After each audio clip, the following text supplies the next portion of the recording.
जय श्री राम, हर हर महादेव। आप सभी समस्त सनातन धर्म प्रेमियों को पावन पर्व मौनी अमावस्या की बहुत बहुत अनंत हार्दिक शुभकामनाएं, मंगल कामना, ढेर सारी बधाइयाँ।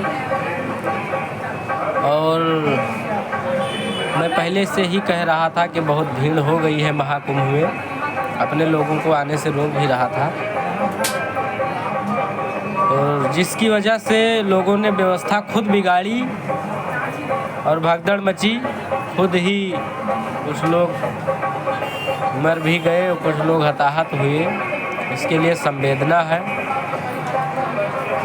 भगवान उनकी आत्मा को शांति प्रदान करें और घायलों को अतिशीघ्र स्वस्थ करें, ये मेरी कामना है, प्रार्थना है। लेकिन मैंने जो माहौल देखा है, व्यवस्था लोगों ने खुद बिगाड़ी है।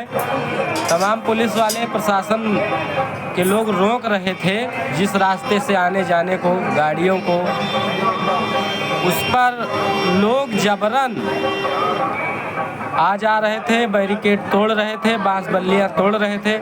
खुद लोगों ने अव्यवस्था फैलाई, प्रशासन की कोई बात नहीं मानी, जिसकी वजह से ये दुर्घटना हुई, जिसका हम सभी को खेद है, सभी के लिए संवेदना है। जय श्री राम, हर हर महादेव, हर हर गंगे।